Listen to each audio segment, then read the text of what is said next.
다시 사는 길 13번째인데요. 오늘은 너무 중요한 주제입니다. 진정한 평화를 얻으려면 우리가 늘 일상 살아가면서 마음 가운데 평안을 빼앗기지 않고 평화, 에이레네를 빼앗기지 않고 살아간다면 사실은 그 삶이야말로 성공한 인생이다라고 말씀드릴 수 있을 것 같아요. 그래서 우리는 잠언서 4장 23절이 무릇 지킬 만한 것보다 내 마음을 지키라. 왜요? 생명이 여기에서부터 납니다. 여기가 뭐예요? 마음에서부터. 내 마음에서부터 생명이 납니다 라고 말씀하고 있습니다. 그런데 그 마음은 어떨 때만 생명이 될 수 있냐면 평안과 화평이 그 가운데 있을 때 우리는 그 안에서 생명을 볼 수 있는 삶을 살게 돼요. 아우, 내 마음이 하루에도 1000갈래 만갈래 갈라지고 은혜였다 은혜 아니었다 하는 일들이 얼마나 많이 우리 삶 가운데 고백하면서 살아가게 됩니까? 여러분, 저희는 지지난주에 여기에 말씀까지 보았습니다. 그 내용은 무엇이냐면, 야 빌레몬아, 너 인생이 진짜 소유를 선택해서 살 건지 존재를 선택해서 살 건지 결정하라는 거예요. 그때 사도 바울이 빌레몬에게 요구한 것은 무엇을 따라 살라는 거였어요? 소유요? 존재를 따라서. 제가 다시 한번 말씀을 드리면요, 사도 바울은 빌레몬이 오네시모, 한때는 너의 종이었고 노예였지만 그를 너의 소유로 여기는 한 용서할 수 없다는 사실을 깨달을 것을 가르쳐주고 있습니다. 여러분, 우리가 소유를 따라 살아가는 인생은 생명을 보지 못하고 소유만 하려고 하는 목적에 함몰되어 살아가요. 우리가 세상에 많은 사람들을 불쌍하다, 저 영혼 어떻게 할까 우리가 고민하는 이유는 뭐냐면 소유보다 더 귀한 것이 있는데 소유만 하려고 해요. 물질뿐만 아니라 자식뿐만 아니라 명예뿐만 아니라 때로는 건강뿐만 아니라 모든 것들을 소유하려고만 한다니까요. 심지어는 사람도 소유물처럼 여기면서 살아가고 있는 모습을 우리는 세상 곳곳에서 너무 많이 보게 됩니다. 다시 말씀드리면요, 분명한 것은 무엇이냐면 존재 그 자체로 영혼을 대하지 않으면 우리는 그 안에 있는 생명을 보지 못하고요, 존재 그 자체로 우리가 이해하지 않으면 우리는 끝까지 사랑할 수 없다는 사실을 우리는 기억해야 돼요. 지금 무슨 말씀인지 아시겠죠? 우리가 사람을요 소유로 생각하는 일이 너무 많아요. 사람을요, 그 영혼의 귀함을 우리가 보고 살아가야 되는데 그러지 못해요. 제가 금요일날 저기 우리 안지한 최혜성 저랑 참 많은 이야기를 써가면서 지금까지 온 녀석이 금요일날 안 왔어요. 지연아 무슨 일 있니? 그랬더니 지연이가 레슨요. 그래서 내가 서울에 갔니? 그랬더니 아니라 그러는데 좀 있다가 뭐 이렇게 문자가 왔는데, 목사님, 제가 목사님께 거짓말을 쳤습니다. 저를 용서해 주세요. 아니요, 저는 용서받을 자격이 없습니다 하면서 이렇게 문자를 보내왔어요. 그래서 내가 아니다 지연아, 너 다 내가 용서하고 너 열심히 같이 하자 그냥 그랬어요. 그랬더니 뭐 이렇게 문자 주고받았어요. 그때 제 마음이 적어도 무엇이었냐면 이 아이를 내 소유물로 여겨서 그 존재 자체로 여기지 않고 저 사람이 잘하면 박수를 쳐주고 잘못하면 형편없는 아이로 그렇게 보는 세상의 논리로 보고 싶지 않았기 때문에 하나님은 너를 용서하고 지연아, 목사님은 이미 너를 사랑하기로 마음먹었어 하고 제가 문자를 줄 수 있었어요. 여러분, 우리가 소유 자체를 인생의 목적으로 삼고 살아가면요, 그 소유된 영혼 안에 있는 생명을요 보지 못하고 산다니까요. 그래서 우리가 그에게 말을 함부로 하고 그를 우리의 잣대와 기준으로 평가하려고 하는 나쁜 습관을 가지고 살아가게 된다는 것입니다. 그래서 오늘 여러분께 거듭 말씀드리기는 사도 바울은 빌레몬이 오네시모를 오늘 용서하기 위해서는 다른 것보다 가장 먼저 선행돼야 되는 게 인간 자체를 어떻게 보느냐가 분명하게 되지 않으면 안 돼요. 그래서 우리가 세교 사랑 나눔 모임 때 삼가가 사실은 가장 중요합니다. 가치란 무엇인가? 가치의 문제가 분명히 해결되지 않으면요, 신앙생활을 아무리 오래 해도요, 여전히 소유를 따라서 살아가요. 여전히 주님이 가장 귀한 존재라는 사실을 알면서도 우리는 눈앞에 있는 그 소유에 우리의 인생을 다 빼앗기면서 그렇게 살아간다고요. 여러분, 전에는 무익하였으나 이제는 유익한 자, 없으면 안 되는 뭐요? 신복과 같은 자로 변했다는 거예요. 오네시모에 대한 빌레몬의 태도가 억지같이 승낙 없이 그냥 사도 바울이 명령했기 때문에 그를 용서하는 것이 아니라 오늘 말씀 거기에 표시하세요. 14절 끝에 뭐라고 돼 있어요? 자의로 너가 하기를 원한다는 겁니다. 여러분, 우리가 앞전에 8, 9절에서 뭐 했어요? 내가 마땅히 용서하라고 명령할 수 있지만 나는 그 방법을 택하지 않고 도리어 사랑으로 간구하노니, 제발 한때 너의 노예였고 종이었고 너에게 불의를 끼치고 달아난 이 오네시모, 그러나 내가 옥중에서 만나서 복음 가운데 다시 낳은 아들, 그를 돌려보내기를 원하노니 이제는 빌레몬아 오네시모를 용서해 줄 수 없겠니라고 그렇게 말씀하고 있다는 거예요. 여러분께 다시 말씀드리면 골로새 교회의 유력자요 아주 지도자였던 이 빌레몬, 자기의 가정을 내어서 예배 처소로 드렸던 빌레몬 집사, 일찍이 사도 바울을 통해서 말씀을 듣고 복음이 그 안에 자라났던 자입니다. 그렇기 때문에 내가 가르쳤기 때문에 내가 함부로 하는 것이 아니라 사도 바울은 오늘 이 문제를 해결하기 위해서 억지가치가 아니라 승낙, 너가 자의적으로 승낙하여 이 일이 이루어지기를 원한다고 말씀하고 있습니다. 그러면서 이 문제를 해결하기 위해서 15절 여러분 가보세요. 15절 뭐라고 사도 바울은 말씀하고 있냐면, 아마 그가 잠시 떠나게 된 것은 너로 하여금 어떻게 해요? 그를 영원히 두게 함이니라.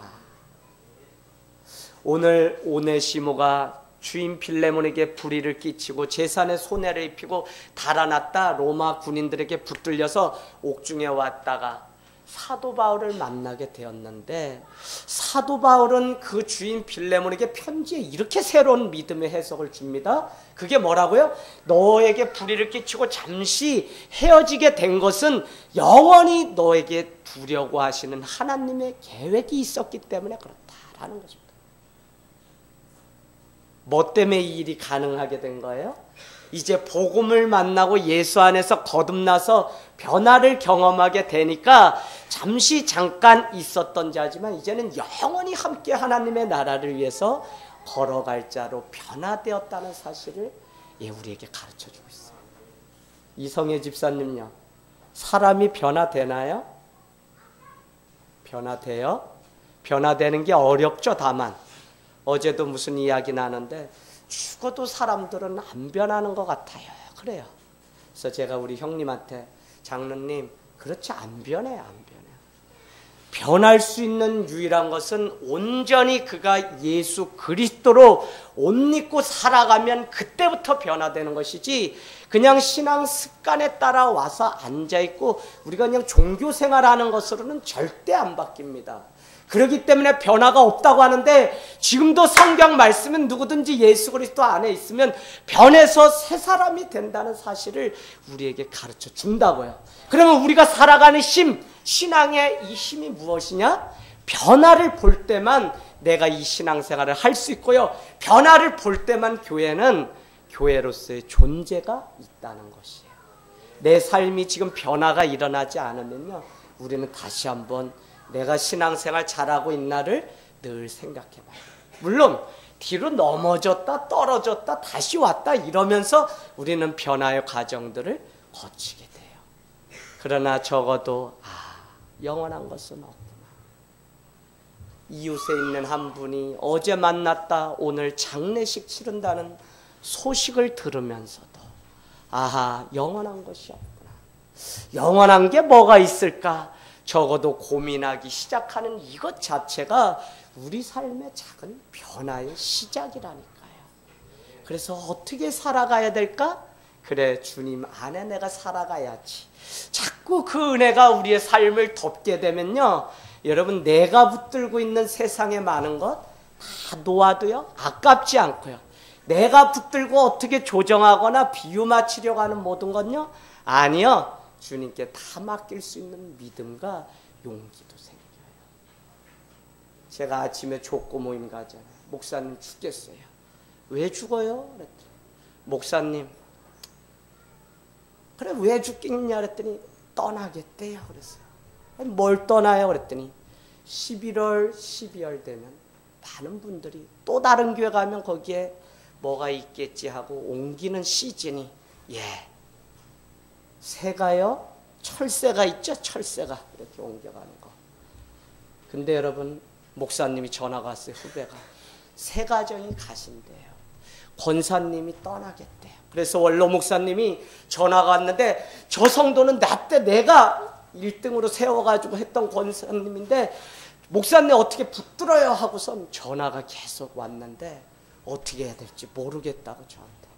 그래서 이야기를 막 하고, 목사님, 하나님의 뜻이어도 우리가 목회는 종합예술이고 목회는 그래도 저분이 오해하고 있을 수 있으니까 가서 한번 만나고, 제가 부족한데 그런 거 오해가 됐으면 우리 같이 한번 믿고 저를 위해서 기도해 주세요. 그 말만 해봐라 그랬더니, 아니 주님이 뭐 뜻이면 그냥 뭐 갈 사람 가야죠 이래요. 그래서 아니라고 제가 막 뭐라고 하면서 그랬더니 세 가정 중에 2가정이 남기로 했어요 하고 저녁에 저에게 전화가 왔어요. 여러분, 정말 우리의 삶 가운데 이 변화를 날마다 보지 못하면요, 우리가 어떻게 사는 것이 바른 믿음인지 우리는 날마다 놓치고 살아요. 제가 우리 아이들 사역을 위해서 일찍이 몸부림치는 이유가 뭐냐면, 이 아이들이 세상 것으로 오염되기 전에 일찍이 주님의 그 가치관과 세계관으로, 성경관으로 온전한 삶을 만들어갈 수 있도록. 그래서 여러분이 이 아이들을 사랑한다면 그 아이들이 세상의 가치를 버릴 수 있도록 여러분이 도와야지, 그냥 세상도 한쪽 하고요 교회도 한쪽 하면 안 자라요, 안 자라요. 결과는 어떻게 되냐? 나중에는 세상으로 가버려요. 끊어줄 거 끊어줘야 돼. 여러분, 오늘 우리가 새로운 삶을 주님 안에서 살게 되면 인생이 바뀌어요. 분명히 바뀝니다. 믿음의 눈으로, 믿음의 관점으로 믿음의 해석을 하기 때문에 전에는 내 삶에 불편하게 여겼던 그것들이 이제는 나를 변화시키려고 하나님이 주신 훈련의 기회로 변화되게 돼요. 믿음의 관점으로 보니까 전에는 내 삶 가운데 나를 가장 기쁘게 해줬던 그것들인데 이제는 내 영혼을 갉아먹는 것들이라는 사실을 알기 때문에 가감하게 버릴 수 있게 된다니까요. 무엇 때문에 그래요? 소유가 아니라 존재를 향해서. 여러분, 뭐가 안타깝냐면 여러분이 재산을 잃고 이런 게 안타까운 게 아니라 그 가운데서 여러분의 존재가 하나님의 자녀로 살아가야 되는데 그렇게 살지 못하는 그게 안타까운 거예요. 그걸 위해서 우리가 기도해야지, 뭐 재산은 있다가도 없고 없다가도 또 생기는 게 재산이에요. 자, 그래서 여러분이 날마다 하나님의 은혜가 무엇인지. 저가 있잖아요, 목회자가 되는데 시골에서 늘 요거 낚시 해본 거 있잖아요. 그래, 목회자가 하면 좋은 게 뭐냐면 낚시더라고요. 저건 말 안 하고 혼자 그냥 조용히 침묵하면서 낚싯대 들이오면 누가 뭐라고 해요? 내가 견딜 힘만 있으면 되고 가만히 종일이라도 있으면 편한 게 뭐냐면 낚시에 낚시. 그래서 목사님들이 가장 많이 취미가 뭐냐 그러면 낚시하러 다니세요. 낚시. 그래서 저도 서울에서 부교역자 하고 그럴 때 낚싯대에 관심 갖고 요거 막 알아보니까 200, 300 막 이래요. 낚싯대도 바다 낚시가. 그래서 광어, 우럭 잡은 거 막 이런 거 그림 보면서 한번 인천 영종도에 가서 낚시해야지.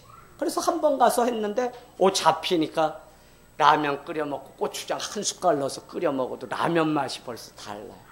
그래서 요거에 홀딱 내가 빠질 뻔했는데 목회를 못하겠는 거예요. 관심이 자꾸 거기. 주일날도 빨리 일 마치고 일로 여겨지는 게 예배가 아니라 일 빨리 마치고 애들 빨리 보내고 빨리 저기 어디 1박 2일 작정하고 저 지방에 가서 좋은 어디 강에다 낚싯대 담그고 뭐라고 안 하거든요. 성도들이 뭐라고 해도 이 낚시는 뭐라고 안 해. 내가 고기 안 물린다고 지쳐서 내가 나가 떨어지지 않으면 뭐라고 안 해. 근데 목회를 하면서 그렇게 나에게 기쁨을 주고 유익을 줬던 그것을 하루아침에 그냥 다 버리게 됐어요. 왜 그래요? 소유는 아무것도 아니기 때문에. 존재로 내가 하나님의 자녀로 살아가는 그것이 나를 있게 한 그 즐거움이고 기쁨이기 때문에. 그래서 하박국 3장을 다시 말씀드리면 송아지가 없고 외양간에 뭐가 없고 포도나무가 없어도 우리는 존재로 살아가는 존재이기 때문에 뭐야? 여호와로 인하여 즐거워하고 그의 구원으로 인하여 기뻐한다고 말씀하고 있는 것입니다. 할렐루야. 여러분 우리 삶이 참 이 넉넉함을, 그래서 요한 1서 1장 3절은 내가 이것을 너희에게 쓰는 이유는 요한 1서 1장 3절에 보면 다른 거 아니에요. 너희가 이제는 예수 그리스도로 사귀고 예수 그리스도를 누리게 하려고 내가 이 편지를 썼다. 아무나 사귀고 아무나 누리는 게 아니라 존재의 넉넉함을 경험하게 되면 그렇지, 아유 나 아무것도 세상에서는 없어도 내가 예수 그리스도 그분만으로 나는 만족하고 기뻐할 수 있어. 그래서 뭔가 세상에서 다른 삶을 우리는 택해서 살아가요. 그게 가치관의 변화의 시작입니다. 여러분 우리 하나님은 선하신 계획을 늘 가지고 있기 때문에 우리가 하나님의 선하신 계획을 보게 되면 인생을 다시 살게 돼요. 다시 살게 돼요. 그래서 오늘 믿음의 관점이 너무 중요한데 사도 바울은 그러기 때문에 빌레몬이 이 사실을 깨닫게 되길 원해서 이제는 종으로 대하지 말고 종 이상의 뭐로요? 16절에 보니까 사랑받는 형제로 내 옆에 불자로 좀 여기라는 거예요. 그러면서 더 이상 오네시모를 소유물로 여기지 말고 변화된 동역자요 사랑받는 형제로 여겨줄 것을 말씀하고 있습니다. 제가 지난주에 말씀드렸거든요. 뭐를요? 여러분 가장 중요한 한 가지는 무엇이냐면요, 내가 지금까지 살아온 찰나의 이 순간 이전의 그 순간 다 과거라고 우리가 부르는 시간들은 아무런 영향도 힘도 없습니다라고 말씀드렸어요. 그래서 제가 소그룹 때 같이 나누면서 우리 남성교환의 작은 은혜를 나눌 수 있었어요. 왜 과거가 내 삶을 지배하고 나를 지금도 힘들게 하는 그 과거가 왜 아무런 영향을 주지 못하나요? 라고 질문할 수 있는데 제가 뭐라고 말씀드렸냐면 믿음의 관점으로 믿음의 해석을 하게 되면 지나온 그 상처 그 아픔이 이제는 뭐요? 이제는 간증의 도구가 되고 다른 사람을 살리는 훈장과 같은 면류관이 된다고요. 그래서 우리는 과거 상처 그냥 거기에 안주해 있으면요 그걸 풀어낼 수는 있지만 예수 그리스도의 십자가를 온전히 경험하지 못하면요 어떤 것도 그 과거로부터 벗어나지 못해요. 현대인의 우울증이 왜 많이 오냐면 과거로부터 이별하지 않기 때문에 그래요. 여러분 우리의 삶의 믿음의 해석이 얼마나 중요한지 몰라요. 그래서 오늘 사도 바울은 빌레몬에게 오네시모를 용서하기 위해서 계속 말씀하는 것들이 그런 거예요. 이제는 저를 형제로 사랑받는 형제로. 왜요? 잠시 너와 있다가 옥중에 갇히는 일이 있었지만 이제는 영원히 너에게 두려고 하시는 하나님의 계획이 있다는 믿음의 해석을 해주게 되는 거예요. 우리가 여러분 누가 좋은 성도고 좋은 친구냐면 누가 뭐 이렇게 할 때 욕을 하거나 흉을 하게 돼요. 속이 상해요. 그러면 여러분 처음에는 한번 박수치고 그래 아유 그 사람 너무했다라고 얘기할 수 있어요. 그러나 누가 나쁜 사람이냐면요 계속 그 사람을 같이 욕하고 그 사람에 대해서 안 좋게 말하는 사람은요 나쁜 사람이에요. 여러분이 성숙한 신앙이라는 것은 무엇이냐면 어떤 사건이 일어나면 이 사람 입장에서도 생각해보고 이 사람 입장에서도 생각해야 돼요. 제가 우리 어머니 아버지 품에서 장남으로 태어나면서 늘 하지 못하다가 28에 끊어버린 것이 무엇이냐면 어머니는 저한테 편을 들어달라고. 아들아, 내 말이 맞지? 어머니 말씀 들으면 맞아요. 아버지 잘못했네. 아버지랑 따로 또 논두길 걸으면서, 야, 네 엄마 그랬다. 아들아, 내 말이 맞지? 아유, 아버지 말씀도 안 틀리네요.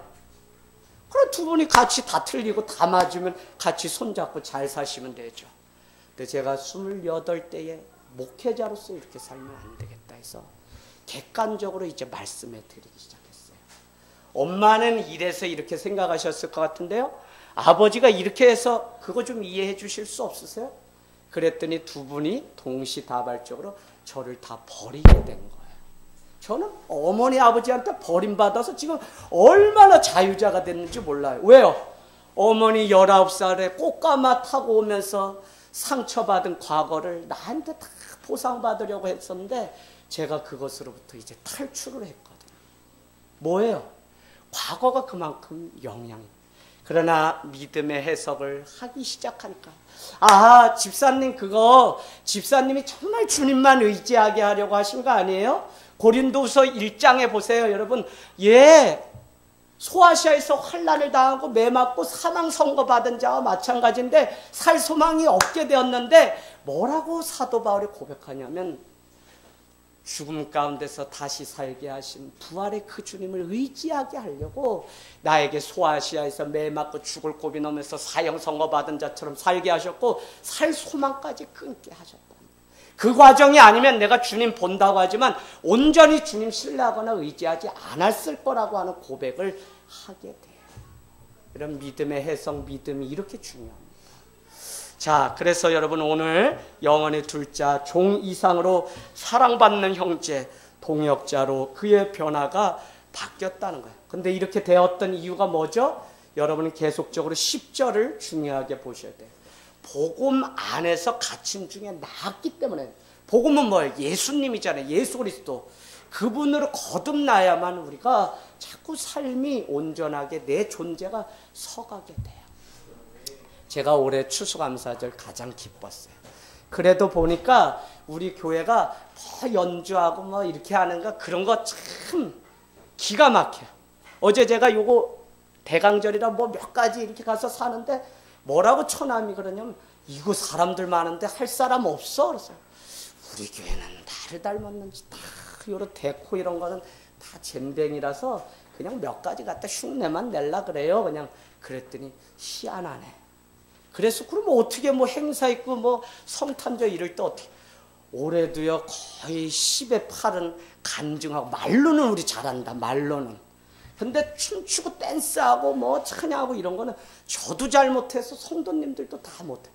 근데 저는 올해 그 간증을 통해 변화되었다고 이야기하는 것을 들으면서, 아, 우리 교회 감사하다 하는 생각을 했다고 제가 간증을 하게 되었어요.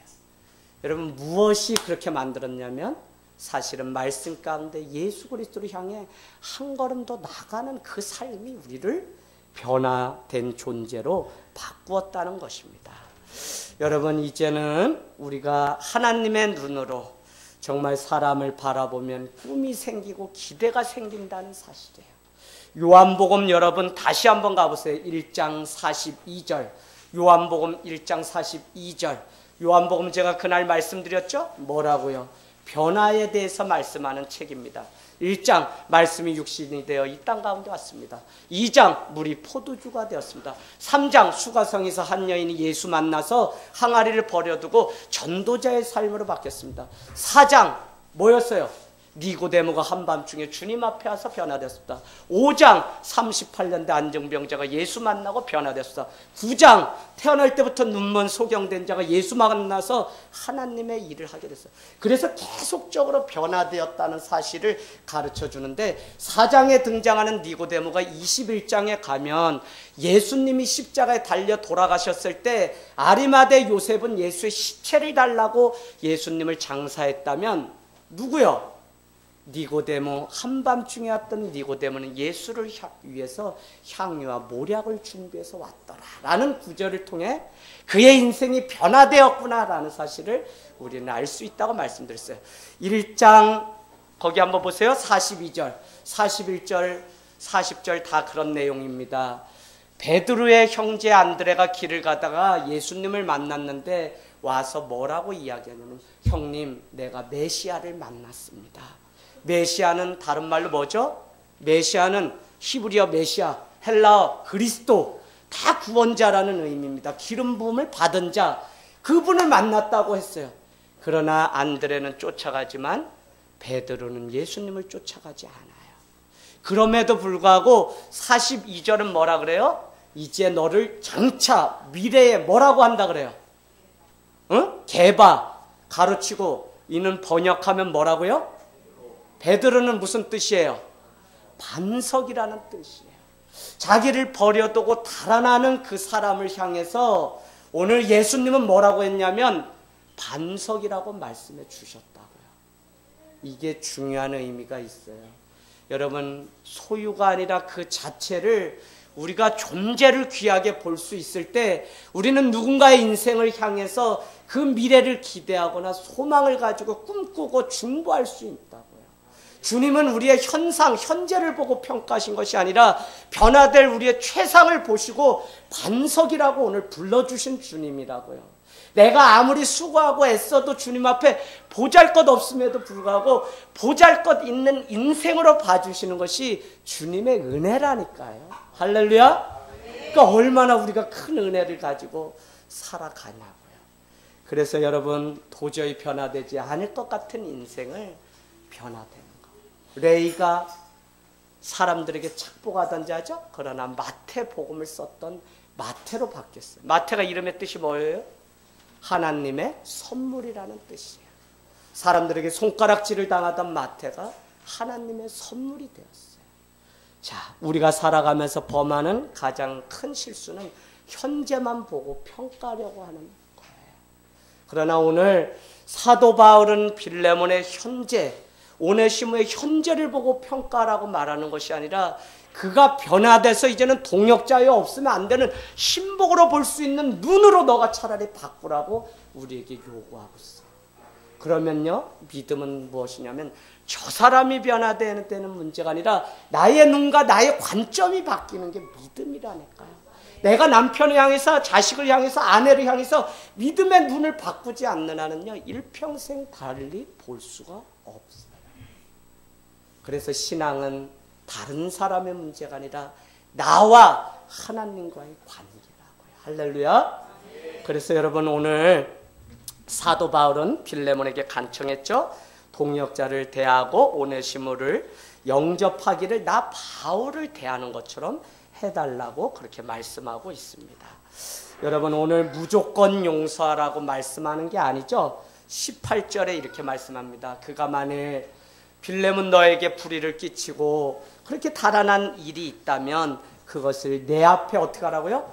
계산하라. 계산하라에 여러분 표시해 놓으세요. 계산하라. 저는 이 대목을 보면서 오늘 말씀 제목과 같이 진정한 평화를 얻으려면 어떻게 살아가야 되는가? 오늘 사도 바울이 만약에 불의를 끼친 게 있으면 어떻게 해요? 나에게 계산하라고 말씀하고 있어요. 여러분, 거기다 이렇게 써놔 보시겠어요? 샬롬이라고. 샬롬. 옆에 분한테 인사해 보세요. 샬롬. 이렇게 샬롬. 손 이렇게 손가락 하면서 이스라엘 가면 샬롬 이렇게 인사하거든요. 샬롬. 샬롬. 평화. 샬롬. 여러분, 자, 그런데 중요한 게 샬롬이 평화라는 뜻인데 샬롬은 여러분 거기다 써놓으세요. 대가를 치르다라는 의미가 샬롬이에요. 샬롬. 자, 제가 오늘 샬롬에 대해서 여러분과 나누려고 해요. 예수님도 화목제가 되어 하나님과 우리를 위해서 대가를 치름으로 이 땅 가운데 화평케 하신 분이에요. 오늘 빌레몬과 오네시모가 평화가 있어야 하는데 만약 걸림돌이 되는 불의를 끼친 일이 있다면 사도 바울 자신에게 청구하면 내가 계산해 주겠다는 거예요. 이 말은 다른 말로 무슨 말씀이냐면 오늘 너희 사이에 샬롬 평화가 임하기 위해서 나는 내가 대신 그 문제에 뛰어들어서 계산해 주고 대가를 치르는 샬롬을 내가 원한다고 오늘 말씀하고 있어요. 자, 이제 뒤에 분한테 다시 한번 뒤에 분한테 샬롬하고 인사해 주세요. 샬롬, 샬롬. 네, 그러면 이렇게 물으세요. 저를 위해서 대가를 치르시겠다고요? 이렇게. 자, 한번 해보세요. 저를 위해 대가를 치르겠다고요? 자, 우리가 말하는 샬롬, 평화는요, 그냥 얻는 게 아니에요. 우리 교회가 평화 샬롬을 원해요. 우리 가정이 평화 샬롬이 임하길 원해요. 그러나 이것은 가만히 눈을 감으면 오는 그 평안이 아니에요. 반드시 대가를 치러야만 얻을 수 있는 평화. 제가 이 말씀을 여러분께 또 드린 적이 있어요. 뭐요? 성경이 말하는 축복, 블레싱은 블러드라고 하는 피, 수혈이라고 하는 곳에서 왔다고요. 우리가 심지 않은 데서 공짜로 얻고 로또 복권 긁어서 얻는 그게 축복이 아니라 피를 쏟는 수고에 합당한 열매를 걷는 것이 그게 축복이라고 말씀을 드렸어요. 그래서 이 가치관을 가지고 세상에 가서 그리스도를 믿는, 하나님을 믿는 백성은 더 열심히 살아내고 더 대가를 치러서 내가 가는 곳마다 샬롬 임하고 화평케 하는 역사가 드러나고 나타나기를 주님의 이름으로 축복합니다. 여러분, 오늘 샬롬이 중요해요. 그렇기 때문에 우리는 내가 그러지 않아도 되는데 언제는 인내하게 되고 어떤 사람을 향해서는 용서하게 될 때가 있고 어떤 사람과는 나누고 싶지 않지만 나눠야 될 때가 있고 어떤 사람에게는 속아주기도 한다고요. 자식에게 왜 속아줘요? 이용아, 아빠가 왜 속아줘요? 사랑해서. 샬롬 평화가 우리 집에 깨질까봐, 제가 몽둥이를 들면 뚜껑이 열릴까봐. 예. 그래서 차라리 한 번 더 속아주지. 근데 속아주면 아빠가 아는 걸 알아요. 얘가 그 시점을 잘 알아요. 용화도요, 이제는 그냥 중학교 안 간다 그러면 보낼라 그래. 사회로 돈 벌어오라고. 왜? 이제 눈치도 볼 줄 알고요. 어느 때인지 다 알아요, 이 아이가. 그래서 그 시점에 아빠가 뚜껑이 열려서 화를 낼 타임인데 아빠가 샬롬 이러고 그냥 눈 감아주면 어떻게 돼? 두 가지 증상이 있어요. 불안이 막 몰려와요. 아빠가 나 PC방 간 거 다 아는데 왜 눈 감아줄까? 시간이 이렇게 아무리 해도 내가 거길 들렸다 왔는데 모처럼 간 데가 우리 교회 한 번 왔다간 동탁이 형제네? 알고 봤더니 동탁이 형제가 거기 PC방 사장이네? 그래서 내가 물어봤더니 얘 동탁이 형제랑 용화가 아는 사이인 거예요, 벌써. 그래서 어떻게 하냐 그랬더니 저한테 거짓말 친 그날 용화는 거기에 가서 샬롬 평화를 얻고 막 띵띵띵띵. 근데 제가 몰랐냐? 다 알고 있었어요. 아들을 사랑하기 때문에 눈 감아주고 용서해야 될 때가 있다고요. 여러분, 기다려주는 그 대가를 치러야 되는 일이 얼마나 많아요. 왜냐하면 그럴 때 우리 가정에 내 삶에 평화 샬롬이 임하기 때문에 우리가 그래야 될 때가 있어요.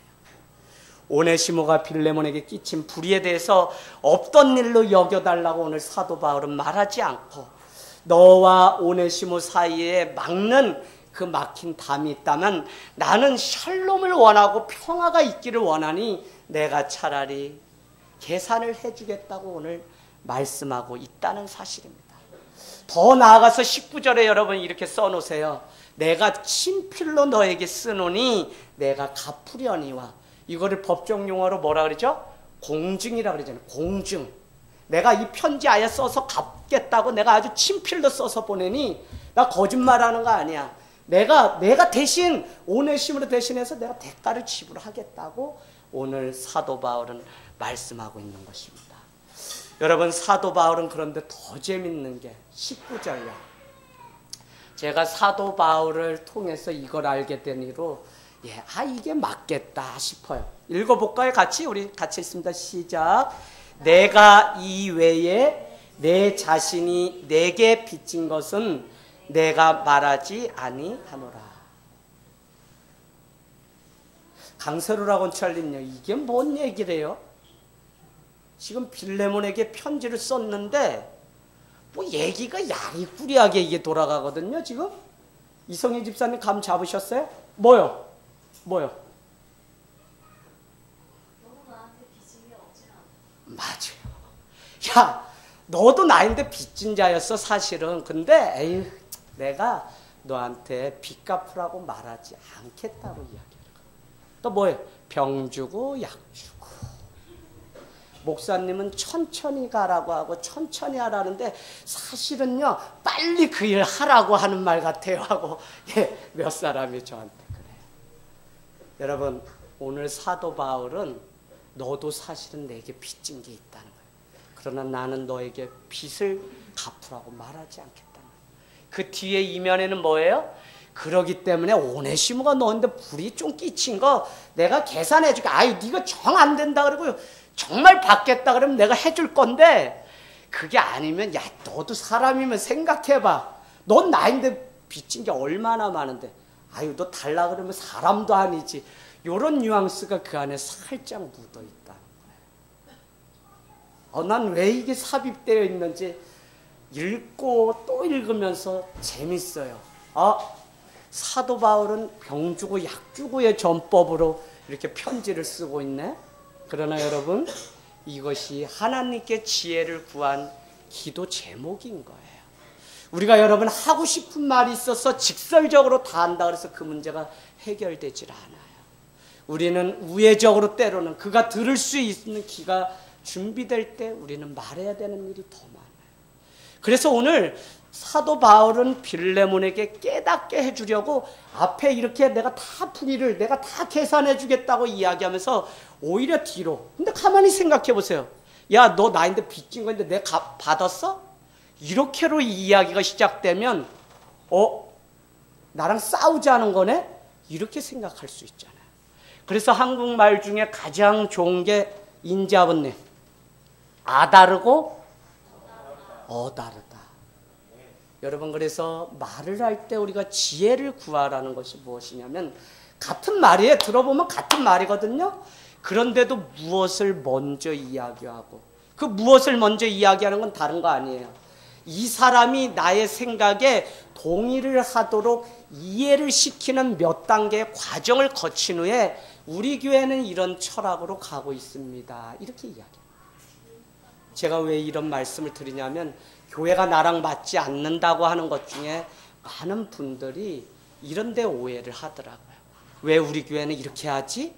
근데 더 큰 문제는 뭐냐면 이런 과정을 설명을 충분히 안 했다는 거예요.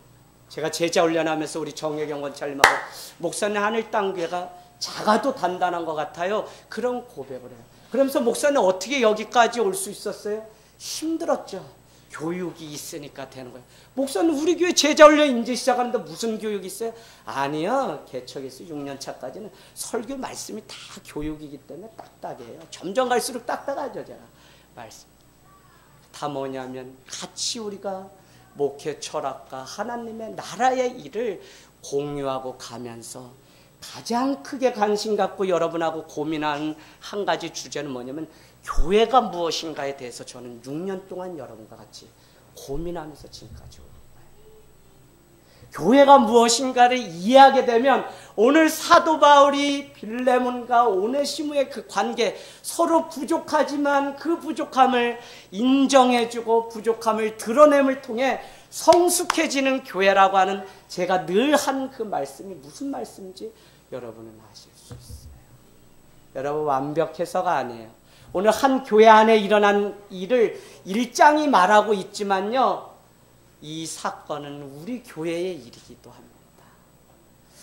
여러분 평화는 말로 선언해서 오는 것이 아니라 누군가가 대가를 치러야 온다는 사실입니다. 오늘 여러분께 질문을 드리고 싶어요. 오늘을 살아가고 현재를 살아가는 우리의 사명이 무엇일까요? 우리의 사명이 무엇이에요? 여러분 지금 살아가거든요. 우리가 그리스도인으로 살아가는데 지금 우리의 사명이 뭐예요? 우리 전용석 권찰님요. 내가 지금 그리스도인으로 이제 살기로 했는데 나에게 사명이 있다는 것을 혹시 생각해 보셨어요? 예, 사명이 있어요. 사명. 그 사명이 무엇이냐면 내가 있는 자리에서 화평을 이루기 위해 대가를 지불하는 것이 우리의 사명입니다. 할렐루야. 대가의 지불이 없이는 이 땅에 평화가 오질 않아요. 유토피아를 꿈꾸지만 유토피아가 올 수가 없어요. 누군가는 죽어져야만, 십자가를 져야만 이 땅 가운데 평화가 오는 나라예요.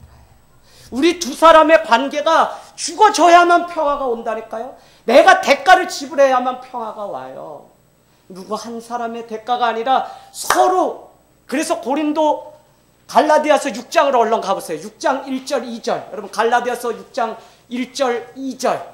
갈라디아서 6장 2절에 뭐라고 말씀하냐면 여러분은 서로 짐을 지십시오. 각각 짐을 지십시오. 왜냐하면 이것이 그리스도의 법을 성취하는 유일한 방법이기 때문에 그렇습니다.